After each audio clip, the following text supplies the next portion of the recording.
How you doing there? Welcome back to Babylon Talmud. Today we're studying Daf Mem Ches, Daf 48 of Masechta Gittin. Friends, the sugya of today is a sugya of Kinyan Peiris ki Kinyan Haguf Tomi. Relatively interesting sugya. Hopefully the people outside are going to keep it down while we do. Ooh, should I turn on the air conditioner? That's probably a good idea. But then again, I didn't plan for it. I hope that the people outside are going to be quiet soon, because this is the kind of sugya that you're going to want to be able to have quiet for. They don't hear me, why should I have to hear them, right? Anyways, Kinyan Peiris ki Kinyan Haguf Tomi is the purchase of the fruits like the purchase of the body. We're going to get to the end of the fourth parak of Masechta Gittin. And okay, without further ado, we're on Daf Mem Zayin Amud Beis. I don't know, where are we? We got some work to do on Daf Mem Zayin Amud Beis. About halfway through the Amud on Daf Mem Zayin Amud Beis. Itmar, it was stated, Hamocher Sadeu LePeiris, a person who sells his field for the fruits. Rabbi Yochanan Amar Mevi v'Korei, Rish Lakish Amar Mevi v'Eino Korei. So Rabbi Yochanan says he could bring and he could read. Rish Lakish says he could bring, but he cannot read. Friends, what are we talking about? Okay, what we're talking about is, Shimon has a field. Shimon sells Ruvain the field. The thing is that this is not a regular kind of sale. Normally Shimon would sell the field to Ruvain and it belongs to Ruvain. But in this sale, Shimon is selling the field to Ruvain for 10 years. After 10 years, it goes back to Shimon. During those 10 years, of course, Ruvain eats the fruits and things like that, but ultimately it's going to revert back to Shimon. And as we're going to see on this daf, that there's parallels between this and, of course, the halacha of Yovel, the Jubilee year. That during Yovel, of course, property goes back to its original owners, or as I'm going to refer to it later on, as permanent owners, right? Of course, the halacha by Yovel, by the Jubilee year, is that, I don't know if Yovel is technically translated as Jubilee year, but I once had a substitute teacher in, I think, 7th grade, who called it the Jubilee year. I like the way it sounds. So any property that you sell, right? So meaning, when the Gittin came into Eretz Yisrael with Joshua, so the land was divided up, and then that land is sort of stays in the family. And even if you sell it to somebody else, in the Jubilee year, it reverts back to its permanent owners. So we're going to see that there are parallels between sort of selling land when there's the practice of Yovel, as well as this kind of scenario, which is you simply sell land, but it's going to be given back to you after 10 years. So that's what's calling selling the land for the fruit, as opposed to selling the land for the actual land, right? If assuming that it's not during the time of Yovel, such as now, and you simply sell a property without any intention of ever getting it back, so that would be a permanent sale. That would be a kinyan aguf, the property itself. But here, Shimon is selling the field to Ruvain, but it's going to ultimately revert back to Shimon. That's what's called Kinyan Peiris. So what Ruvain is acquiring is the fruits of the field, but the field itself is still belonging to Shimon. Now, the shaila is Kinyan Peiris ki Kinyan Haguf Tomi? Is selling of the fruits like selling of the actual property? What's the nafkamina? The nafkamina is for bikurim, right? Bikurim are the first fruits, right? You have epis, a date palm, olive trees, olive grove, so the first, right, when you see that the first fruits are emerging, so you set them aside, right? You mark them, you wrap epis around it, and then when they're ripe, you harvest them and you take them to Jerusalem. And then, so that's what's called bringing bikurim. And when you bring your bikurim, there's a parsha that you read these psukim, Arami, Ovid Avi, Vayed, Mitzrayim, etc. And as part of that, it says, what does it say as part of that? Meireshis pi adama asher nosatali. That you take from the first fruits that you have from the adama asher nosatali, the land that you have given me. You can only read this parsha if you yourself own the land, right? If you don't own the land, so then it's not the land that God gave you. It's not, right? It's not yours, it's somebody else. So the kasha is, for the 10 years or 20 years, however long the agreement is between Shimon and Reuven, let's say 10 years. So for those 10 years that Reuven owns the property for the Peiris, when he brings the first fruits to Jerusalem, the Bikurim, can he also read this parsha? Is it considered Ha'adama Asher Nosatali? Is it considered my land or not? Do we say that the fact that he has access, that he has purchased the fruits, it's like he's purchased the property itself and he can read the parsha? Or do we say that no, he's purchased the fruits but not the property, and therefore he can bring the first fruits but he doesn't read the parsha of Mikra Bikurim? That is the big shaila of today's daf. So, Itmar was stated, Hamocher Sadeu Lepeiris. One second. Okay, somebody's like uncomfortable with me with this mic. I don't know what's being uncomfortable, but okay, we'll power through it. Yanki Lazar. Okay, Yanki Lazar has become like the symbol of just powering through. If ever you need to power through something, Yanki Lazar. Okay. Itmar Hamocher Sadeu Lepeiris. So we're like we're like. What's the I don't know. Okay. Itmar Hamocher Sadeu Leferis. Also, a fellow who sells his field, but just for the fruits. Okay. So if Shimon sells his field to Reuven for the fruits, right? I.e., it's going to revert back to Shimon eventually. Rabbi Yochanan Omer, maybe Vikori. Rabbi Yochanan says that Reuven can bring the first fruits, the Bikurim, and Oichet read Mikra Bikurim. Rish Lakish Omer, whereas Rish Lakish says Nisht, maybe Ve'eno Kori. He can bring the Bikurim, but he cannot read the parsha. Rabbi Yochanan Amar maybe v'korei. Rabbi Yochanan says that he could bring the Bikurim and Oichet read the parsha. Kinyan Peiris ke Kinyan Aguf Dami. Because purchasing the Peiris is like you purchase the actual karka itself, the actual property itself, and therefore you can read the parsha that says Adama Shenasatali. Rish Lakish Omar maybe ve'enu kori. Whereas Rish Lakish says he can bring the Bikurim, but he cannot read the parsha because Kinyan Peiris lav ki Kinyan Aguf Domi. Because purchasing the fruits is not like purchasing the actual property, and therefore you could bring the first fruits, but you cannot read the parsha which says Mereishis Priya Adoma Asher Nasato Li. Eisvei Rabbi Yochanan and Rish Lakish. Rabbi Yochanan asks a kasha to Rish Lakish. Leveisecho baradadat. That when the pasuk says in the context of Bikurim Beisecha, somebody's riding a motorcycle. Shkoich. Melamed she'adam maybe Bikurei Ishto Vikori. So it teaches that Beisecha teaches that a fellow could bring the Bikurim of his wife and do Mikra Bikurim and also read the parsha. Now, the fruits of his wife, he owns right, he has access to the fruits, right? If it's I assume the point is that it's Nichse Melug, right? Bikur Isha Shegadu B'Kaka Melug, yeah. That Nichse Melug, right? Her property, so if she brings into the marriage Epis olive grove, okay, so he has access to the fruits, he can eat the fruits, sell the fruits, do whatever he wants with the fruits, but the grove itself belongs to her. They get divorced, the grove is hers. So that's an example where he has access to the fruits and he does not have access to the property itself. So now Vikore.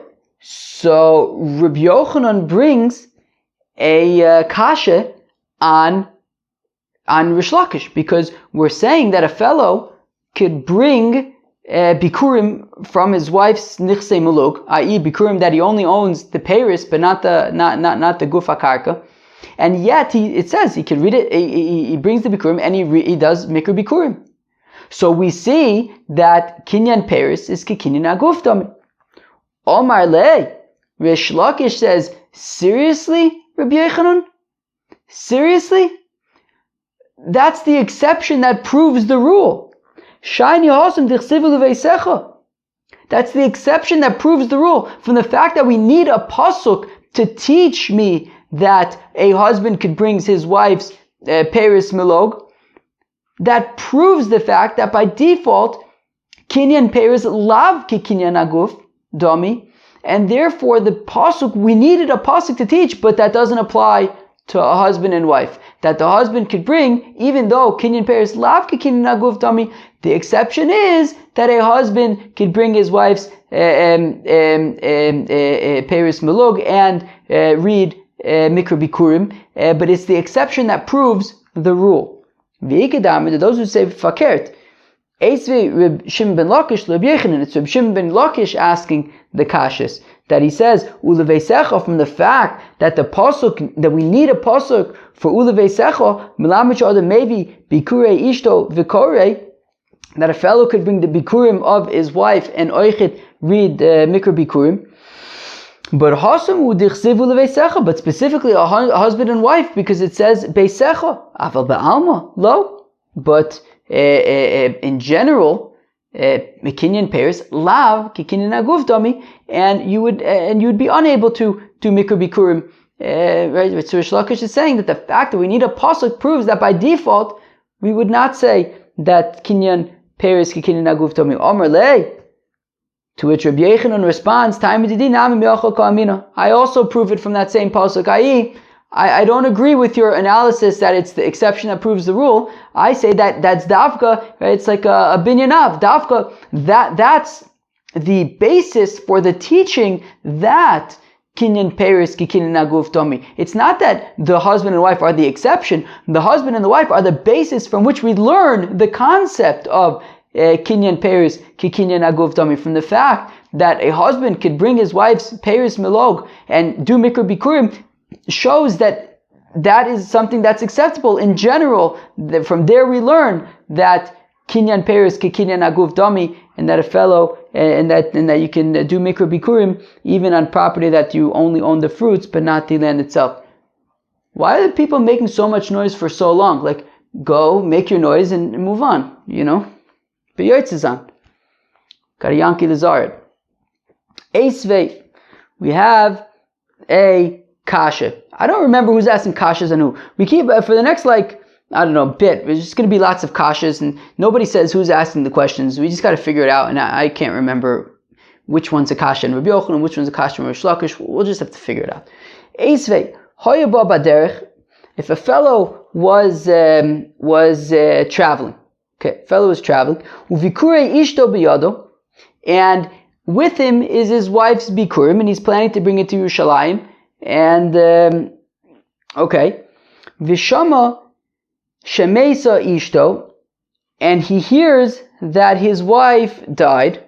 All right, mevi vikore, so he could bring the bikurim and also read the mikra bikurim.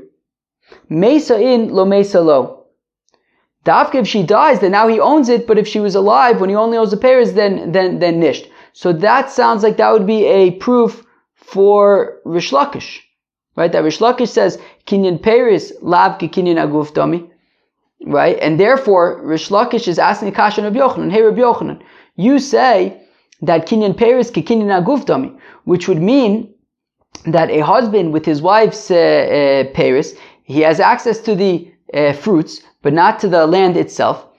But Rabbi Yochanan, you would say that he should still be able to read mikra bikurim. And yet we have a brisa that's saying that, this brisa is saying that Davka, if he has his wife's fruits, bring them to Yerushalayim, and he finds out that she dies, then he's able to read mikra bikurim. But otherwise, he would not be able to do mikra bikurim. So we see that access to the fruits is not considered like having access to the property. And if she didn't die, he would not be able to do mikra bikurim. It's only because he died that now he owns the property itself that he could do mikra bikurim. So it sounds like it's Rish Lakish asking a kasha and Rabbi Yechanan, right? So again, Eisvei, Rish Lakish asks a kasha and Rabbi Yechanan. If a fellow was traveling, and he's got the bikurim of his wife with him, and then he finds out that his wife died. So at that point, now he could not just bring the bikurim for his wife, but also read the mikra bikurim. But mesa in lo mesa lo, it's only because she died and now he inherited her property, so now he has not only access to the fruits but to the property itself. That's why he could read mikra bikurim. But lo mesa lo, if she didn't die and he only has access to the fruits, he would not be able to do mikra bikurim. So Rabbi Yochanan will say nisht hu adin da'afagav de lo mesa. No, even if she would not have died, he would have been able to do mikra bikurim, because kinyan peris ke kinyan aguf dami. However, umetzda itzrichale, the chiddush is that even though she died while he was on the way, still he could read mikra bikurim. I may have thought to say we should make a gezerah because of Rabbi Yossi Bab Chanina. The Rabbi Yossi Bab Chanina says, Rabbi Yossi Bab Chanina, Batzon v'shagron biyad shaliach. If a fellow harvests his first fruits and he's sending them to Jerusalem with a messenger, umeis shaliach baderech, and the messenger then dies on the way to Jerusalem. Maybe venukari. Okay, so you could then the shaliach's dead, so he can now go and bring the bikurim to Yerushalayim, but he would not do mikra bikurim. Shenemar v'lakachta ve'evesa. Right? The pasuk says, what does the pasuk say? V'lakachta me'veshis kol pri adama asher tovi ma'atzcha asher Hashem lokach nosin loch v'samta b'teneva v'alachta l'makom asher yuchal Hashem. What? V'lakachta me'veshis kol pri adama asher tovi. Oh, probably because, does it say ve'evesa? Or does it say v'lakachta? What? Where's ve'evesa? Where is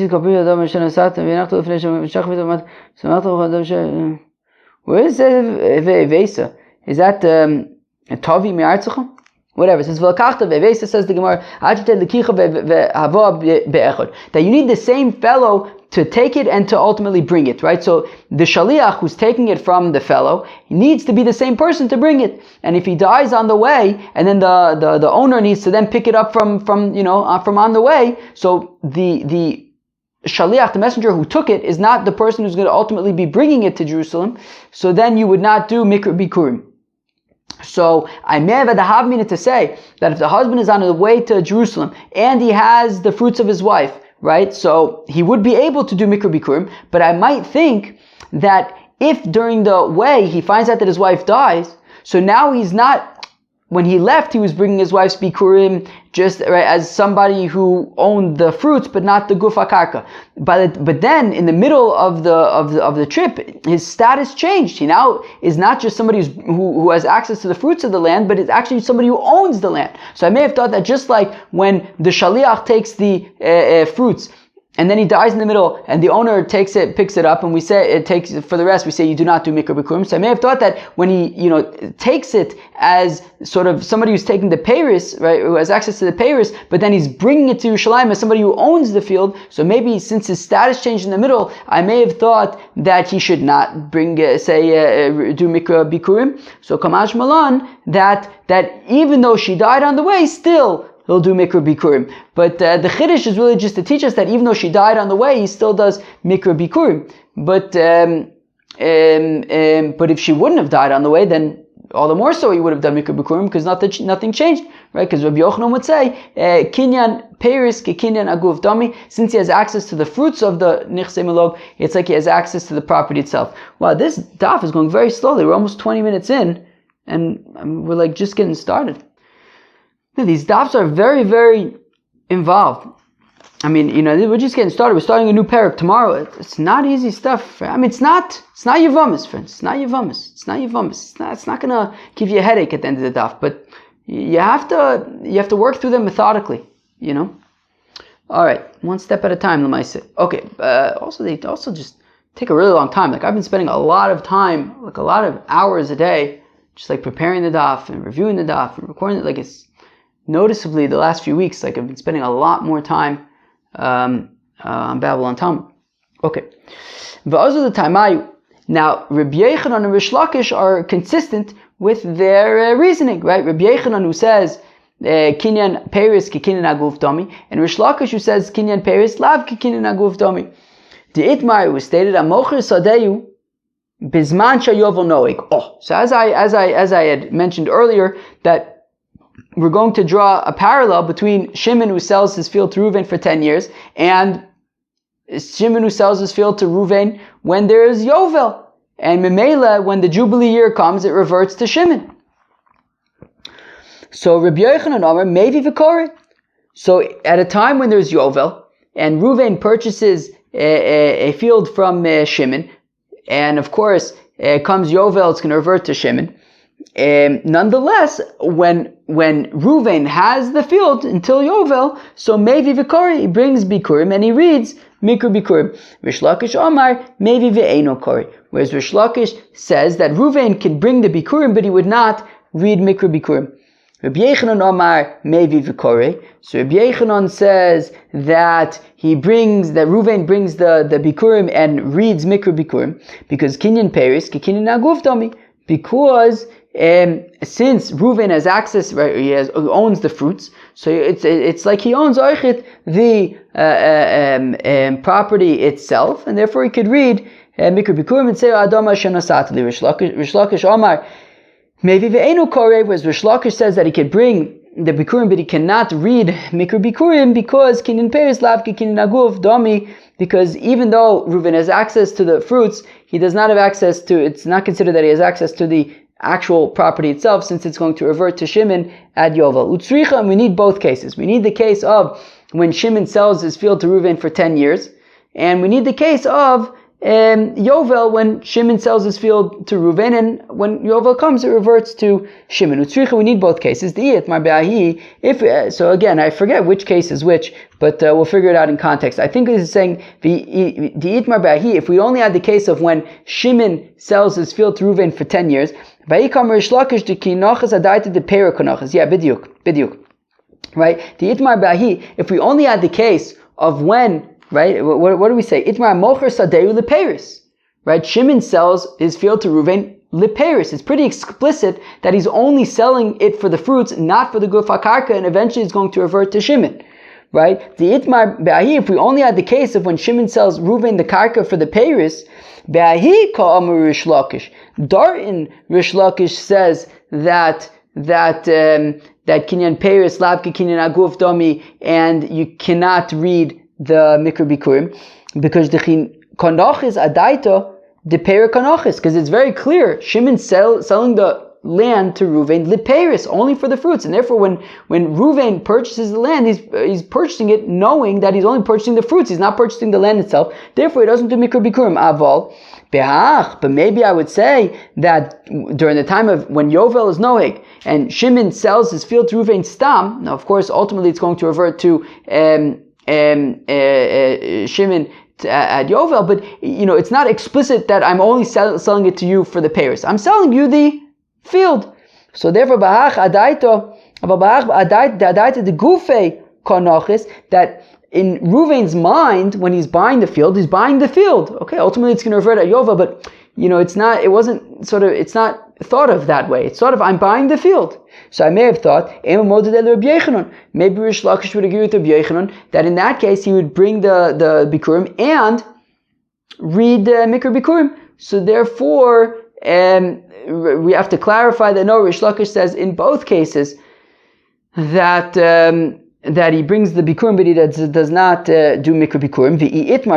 And we would only have the case of Yovel, that is where Rabbi Yechanan says that he brings the fruits and also does Mikra Bikurim, Aval Bahach. But when Shimon sells his field to Reuven, Leperis, Ema, Modi, Lei, Rish Lakish, maybe there, Rabbi Yechanan admits to Rish Lakish that if he's selling it for the Paris, then he would not do Mikra Bikurim.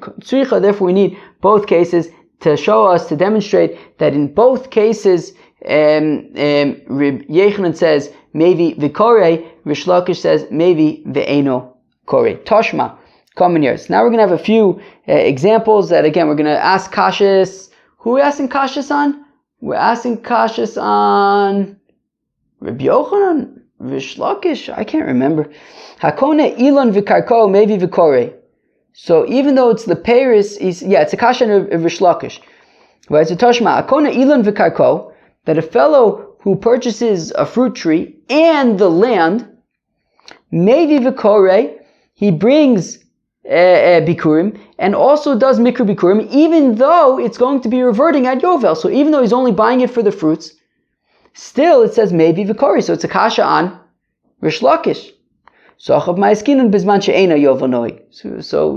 Lakish can answer, no, it's talking about when there's no Yovel, and therefore it wasn't simply for Paris, it was permanent, and that's why he does Mikra Bikurim. Tashma, coming here, Hakone Shnei Ilonis Besoch Sadeh Ushel Chaver Mevi Ve'eno Kore. If Ruvain purchases two fruit trees in Shimon's field, he brings Bikurim, but does not do Mikra Bikurim. Hashlosha, but if Ruvain purchases 3 fruit trees in Shimon's field, which at that point, since he purchased 3 trees, it's considered like you didn't just buy the trees, but also the property that between the right that the trees are on. So maybe Vikore. So then he brings the Bikurim and does Mikra Bikurim as well. And even though the field is going to be reverting at Yovel, so even though he's only purchasing it for the Paris, nonetheless, he's doing Mikra Bikurim. So it's a kasha on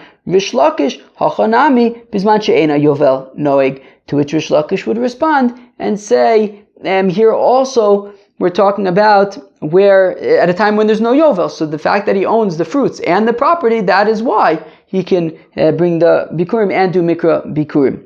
Fine.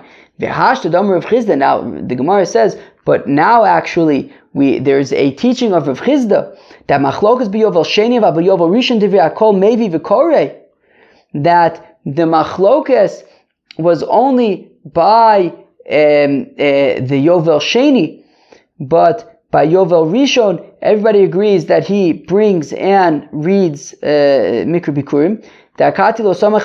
Because they still didn't realize Lo Kasha B'Yovel Rishon B'Yovel Sheni. What the heck does that mean? It means that when the Yidden first arrived into Eretz Yisrael, so they had to get into the swing of things. They had to get used to the concept of Shimon sells his field to Ruvain. Comes the Jubilee year, it goes back to Shimon. That was a new concept, and therefore Yovel Rishon means the first 50 years that they were in Eretz Yisrael. They hadn't had a Yovel yet. They hadn't experienced yet the experience of property reverting at the end of at Yovel. So the first Yovel, Shimon sells his field to Ruvain. They still didn't grasp the whole concept of, and then comes Yovel, it's going to now revert. So Shimon selling it to Ruvain, it's like a proper sale. And as far as they didn't chap yet what it means for property to revert at Yovel, and therefore maybe Vikore. Right? Even though yes, the field is ultimately going to revert, but because they weren't in that like sort of mindset, so Shimon thought he was selling it to Ruvain. Ruvain thought he was buying the field. So maybe Vikore. The machlokas between Rish Lakish and Rabbi Yechanan is only from the second Yovel, 50-year Yovel cycle and forward, right? At that point, they've already experienced what it means for property to revert at Yovel, and at that point, all right, Shimon already knows that he's selling it, but he's going to get it back at Yovel. Ruvain knows he's buying it, but it's going to go back to Shimon at Yovel. So at that point, Rish Lakish says, look, you're going to bring Ruvain brings the fruits, but he doesn't do Mikra Bikurim. Rabbi Yochanan says, no, Peres Kinin Akuf Tami, and Ruvain can do Mikra Bikurim. So again, so let's read that again. So V'hashad Amar Rav Chizda, now that Rav Chizda, however, has made a distinction, Machlokas B'Yovel Sheni, that the Machlokas between Rabbi Yochanan and Rish Lakish is Davka B'Yovel Sheni, is Davka, once already they had experienced Yovel, Aval Yovel Rishon, but for the first 50 years in Eretz Yisrael, before they had actually experienced what Yovel is like, Divrei Hakol Mevi V'Korei, everyone agrees that during that first Yovel cycle, they brought the Bikurim and did Mikra Bikurim, Dakati Lo Samech Da'atayu, because they still didn't sort of internalize what it means for property to revert at Yovel. So Lokash Abi Yovel B'Rishon Abi Yovel Sheni, that all these brises that we just quoted, that he purchases the fruit tree and the land, and he brings the karka, he brings the Bikurim, and he also does Mikra Bikurim, even though Yovel's coming up. And you could say, yeah, but that was Yovel Rishon. Yovel Sheni would be a different story. Okay, fine, very good. Friends, so you may have thought that, okay, we're starting to cook with grease, we're starting to pick up the pace over here. New sugya. Should we do a shtickle, maybe do a shtickle intro, a shtickle outside stuff before we move in? 1 second, is there noise outside? Good, thank God I don't hear anything, so I'll just assume not. We gotta channel the energies of our Chaver Yanki Lazar, and we gotta go weiter. So,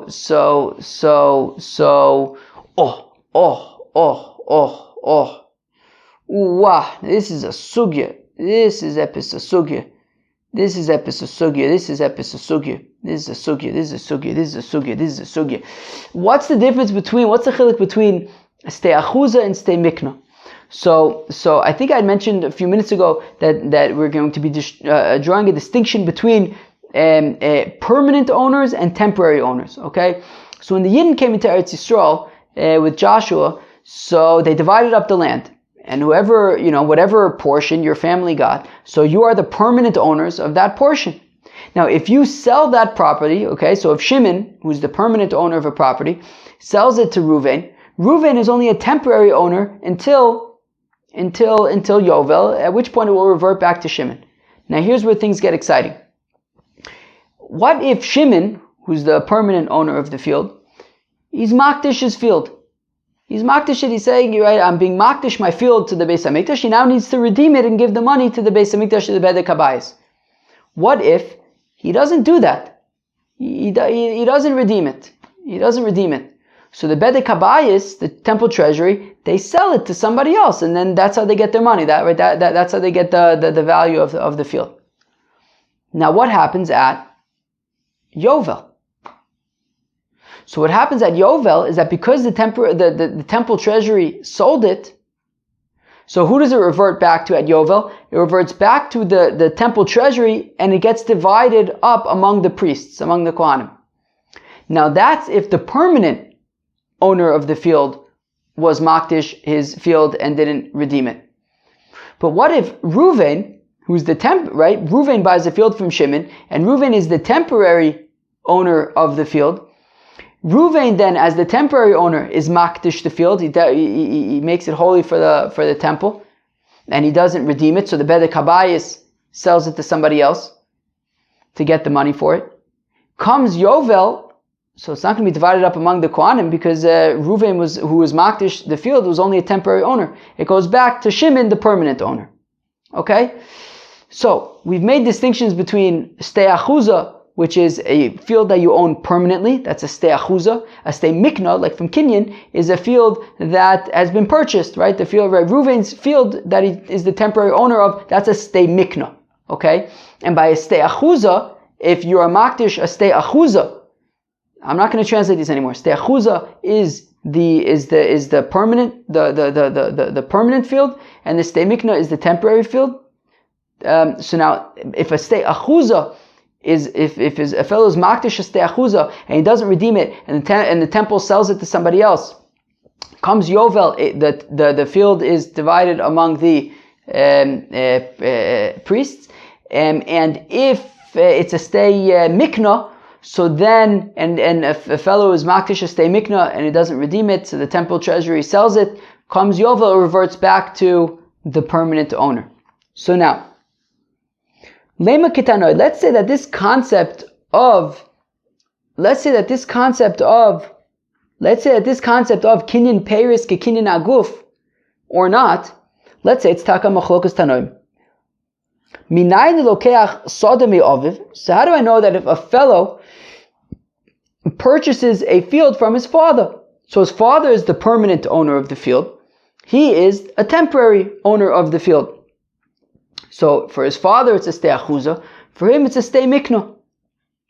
Ve'ekdisha, and then the son is makdish the field. Ve'achar kach meis aviv, but then his father dies, making it now potentially it sounds like it's making it a stei achuza now. So we see it's not. It's okay, whatever. Let's just say so now that his father is no longer alive, so now it's his field, which makes it a stei achuza. Now he was makdish it.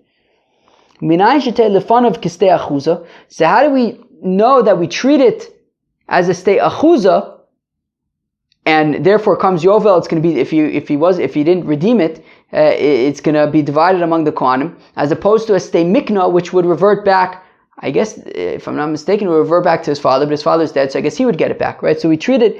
So, minayin shetei lefanov k'stei achuza. How do we know that we treat it as a stei achuza rather than a stei mikna? So Talmud Lomar, because the pasuk says im estei miknaso asher lo mistei achuzaso, that when the verse is describing the halacha that by a stay mikna it reverts back to the permanent owner at Yovel, that is im stay miknaso asher lo mistei achuzaso. Right? That second part is extra. It says, right? It says im stay miknaso. We're talking about a stay mikna. Why does the pasuk need to say asher lo mistei achuzaso, that it isn't a stay achuza? I know it's a stay mikna. It's not a stay achuza. So yatzu sazo, because it's coming to say that we're also excluding this scenario. Sheruya lios stay achuza, that when the son was makdish the field, his father was still alive, so it was a stay mikna, but it was fit to be a stay achuza, i.e. when his father dies, it was gonna become his, and it was gonna be a stay achuza, and therefore the halachas of stay mikna don't apply in this case when a son is makdish the field that his father, that he purchased from his father. Div Rabbi Yehuda, Reb Shimon, that is the opinion of Rabbi Yehuda and Reb Shimon. Whereas Reb Meir Omer says, Reb Meir, minayin delokeach sodemei aviv. How do I know that if a son purchases a field from his father, umeis aviv, and then his father dies, ve'achar kach ikdisha, and then afterwards he was makdish the field, and then afterwards, after his father already died, he was makdish the field. How do we know that we should treat that as a stay achuza? Talmud lomar im es stay miknasa shalom stay achuzaso. So the pasuk says by a stay mikna that we're saying it's a stay mikna that's not a stay achuza. Sadeh she'ena stay achuza. So a field that is not a stay achuza yatzu sazo, to the exclusion of this case shehi stay achuza, that we treat it as a stay achuza rather than a stay mikna. Vidu Rabbi Yehuda v'Reb Shimon. But Rabbi Yehuda and Reb Shimon, Meis Aviv, V'achar kach Hekdisha, in the case of Meis Aviv, V'achar kach Hekdisha, Lo Tzricha Kra, they do not use the pasuk for that. Yeah,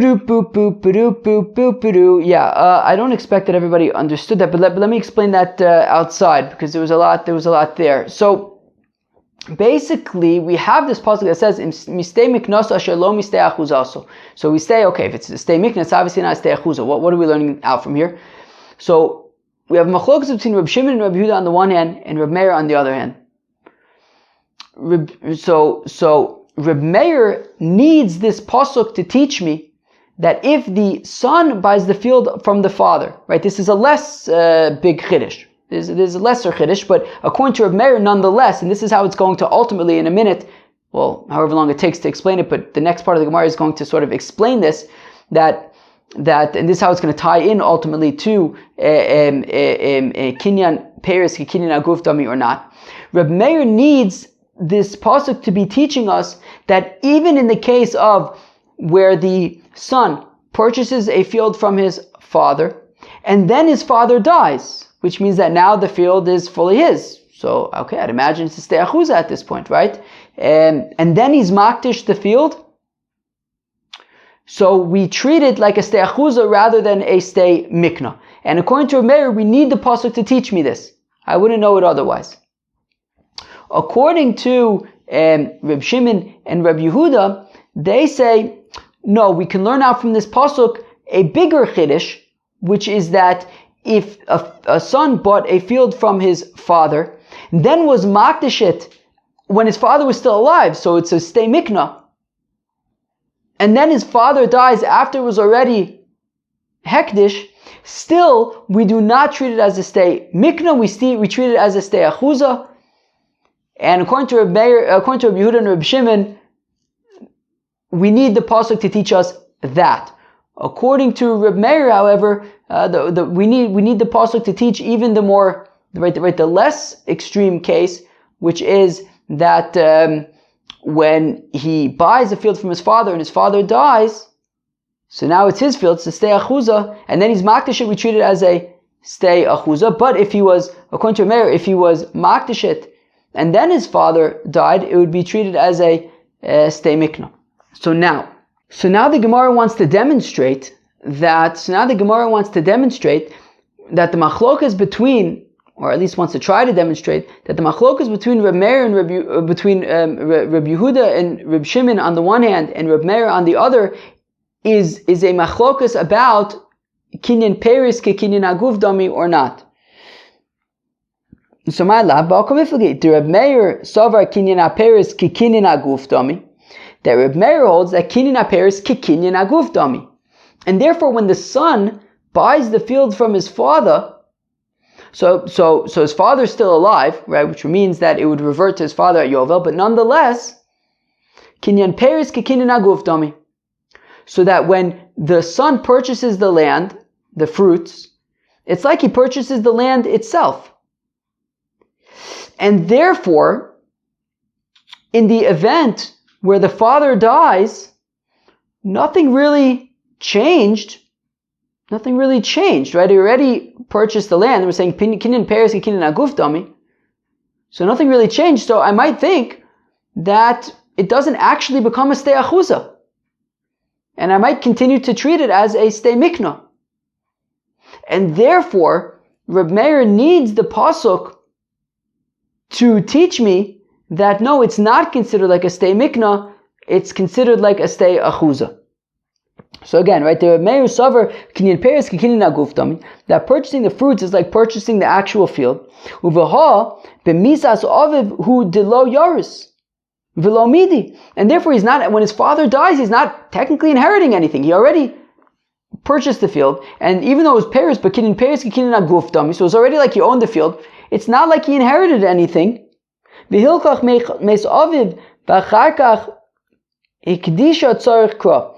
And therefore I need a pasuk to teach us that no, even in this case where his father died, it is considered like he inherits it, and it becomes a stei achuza, and therefore if he's then makdish it, after that point we treat it as a stei achuza and not a stei mikna. Whereas Reb Yehuda Reb Shimon Save, whereas Reb Yehuda and Reb Shimon say kinyan peris lav ke kinyan aguf dami. That when the son purchases the land, purchases the field, he's purchasing the fruits, but not the land itself. It's kinyan peris, it's not kinyan aguf, but not the land itself. And therefore, when the father dies, so at that point, he inherits the land. And if at that point he's makdish the land, well, of course it's going to be considered stei achuza. He already inherited the land. Right? Before his father died, he only had access to the peris. His father died, he now inherited the field itself. And of course, now if at this point he is makdish the field, of course it's considered like a stei achuza and not like a stei mikna, and therefore we can use that pasuk to teach us a bigger chiddush, which is that if he was makdish the field before his father died, when he only had access to the fruits, when he only owned the fruits, and then his father died after his makdish, still we do not treat it like a stei mikna, we treat it like a stei achuza, and that's what we need to learn out from the pasuk. When his father dies, it's at that point that he's inheriting the field, because up until then he only had access to the peris.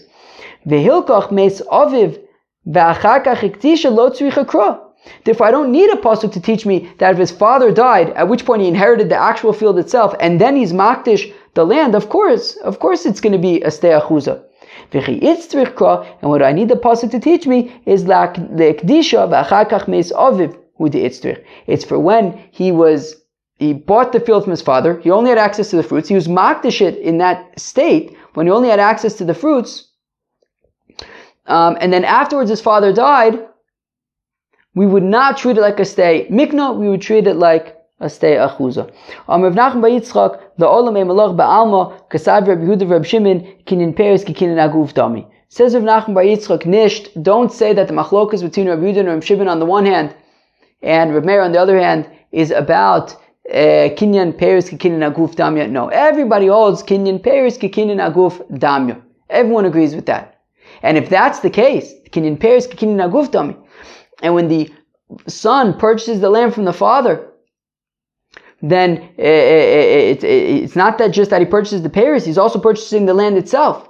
And if that's the case, then I need the pasuk to teach me that even when the father dies, and the son has not yet been makdish the land, but the father dies, still I need the pasuk to teach me that even though the son already owned the peris and the property and the guf akarka, still it's considered that at that point he's inheriting it and it becomes a stei achuza. And if he's then makdish it would be considered a stei achuza, because I wouldn't have known that otherwise, because I wouldn't have realized that at that point he's inheriting anything.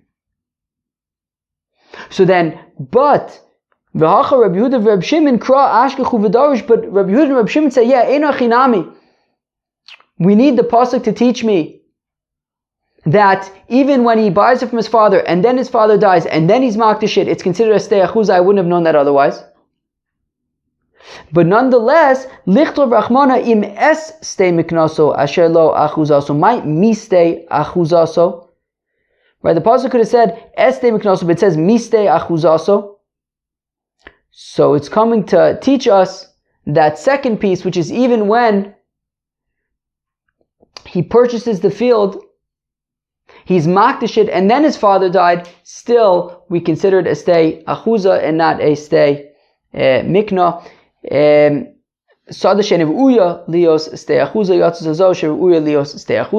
That in order for it to be considered a stei mikna, it has to be a field that isn't even ever going to be capable of.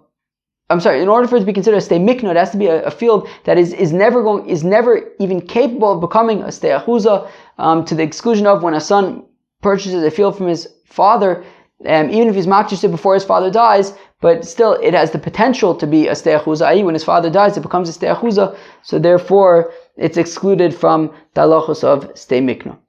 So Rabbi Yehuda and Rabbi Shimon learn out both halachos, whereas Rabbi Meir only learns out the halacha of when he purchases it from his father, and then his father dies, and then he's makdish it. But if he purchases it from his father, and he's makdish it, and then his father dies, Reb Meir would say that that would be considered a stei mikna. Amr of Yosef says Rav Yosef, "Ilav de Amr Reb Yechanan kinyan peris ki kinyan aguf dami lo motzo yodav raglav beis hamedrash." Says Rav Yosef, I'm very, very happy that I've heard that Reb Yochanan holds that kinyan peris ki kinyan aguf, because otherwise we would be very confused about Rabbi Yochanan's opinion. How come we would be so confused? So the Amr Rabbi Asi and Rabbi Yochanan says, Rabbi Asi in the name of Rabbi Yochanan, ha'achin shechalku, that the brothers that divide up the estate of their father, likochos hein umachzirin zeloz beyovel, they're considered like purchasers, and it reverts at the Jubilee year. Meaning, if you have, let's say, 3 brothers and their father dies, and they divide up the property among them. They divide up the estate among them. So comes the Jubilee year, it reverts and they redivide it up, which means that they only have access to their inheritance kinyan peris, not kinyan aguf, right? If it was kinyan aguf, then they would own the field itself. But we're saying that it reverts every yovel, which means they only have access to the peris, not to the guf hakarka. Now, if you hold like Rish Lakish, that kinyan peris lav ki kinyan aguf dami, which means that these brothers only have access to the fruits, not to the property itself, which means that when they bring bikurim, they can't read mikra bikurim. Now, if that's the case, then who's ever going to be able to read mikra bikurim? Everybody has their property from, they inherit from their father, I mean, everyone is just, inherit, right? Nobody actually, meaning, if we're saying that every Jubilee year, then they redivide up the estate, so then everybody's property that they inherit would only ever be kinyan peris, which means nobody would ever be able to bring bikurim and read mikra bikurim. So again, let's read it from the beginning. Amr of Yosef says of Yosef, "Ilav de Amr Rabbi Yochanan kinyan peris kinyan aguf dami." If not for the fact that Rabbi Yochanan says that the kinyan peris is kinyan aguf dami, lo matzu yod raglav beis hamedrash, we would be very confused by Rabbi Yochanan's opinion, because the Amr of Yochanan, the Amr of Asim Rabbi Yochanan says Rabbi Asim the name of Rabbi Yochanan, achin shechalku lekuchos saying that because when it comes to inheritance, the brothers are just considered like purchasers who machzirin zelaz bayovel, and it reverts and they redivide every Jubilee year, which means that the brothers only own their property for kinyan peris, and if kinyan peris is lav ke kinyan aguf dami, well then lo mishkachas the maisi bikurim, then nobody would ever be able to bring bikurim and read mikra bikurim elachad barchad ad Yoshua ben Nun, except for if you have an only child, the son of an only child, the son of an only child, all the way back to Yoshua ben Nun, that every child always knew for sure that he owned all the property, but never had to divide it up and have any kind of status of a kinyan peris. But otherwise, everybody else, all the inheritances are only kinyan peiris. And if you say kinyan peiris lav ki kinyan aguf dami, then nobody would ever be able to read mikra bikurim. But now that I know that Rabbi Yochanan's opinion is that kinyan peiris ki kinyan aguf dami, okay, so now I understand. Even though it's only kinyan peiris, it's like they own the property itself and they can do mikra bikurim. Rava says Rava Kro Masnisa Messiah Le Rish Lakish says Rava that there is a pasuk as well as a brisa that support Rish Lakish. The verse that supports Rish Lakish is b'mispar shnei tvuos yimacher lach, that it says that when you sell a field, you could sell a field based on the number of harvests, of wheat harvests, of grain harvests that there are, of produce harvests that there are until Yovel. So we see that it's about the Paris, not about the Guf HaKarka. Masnisa and the Brisa that supports Rish Lakish, the Tani B'chor Noto Pishnayim B'Sada Choseres Lav B'Yovel. That if you have a fellow, and a fellow sold his field, and of course at Yovel it's going to go back to him, but then he dies. He dies before the Yovel. Okay, so now the kids are inheriting the field. So a B'chor gets a double portion, but he only gets double portions from oh my god, my nose is itching me like crazy.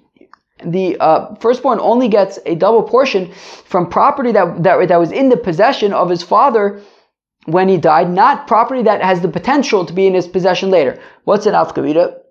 An afkamina is, well, what if the father had sold property? His father was Shimon. Shimon had sold property to Ruvain. Now comes Yovel, that property is going to go back to Shimon. Now Shimon dies.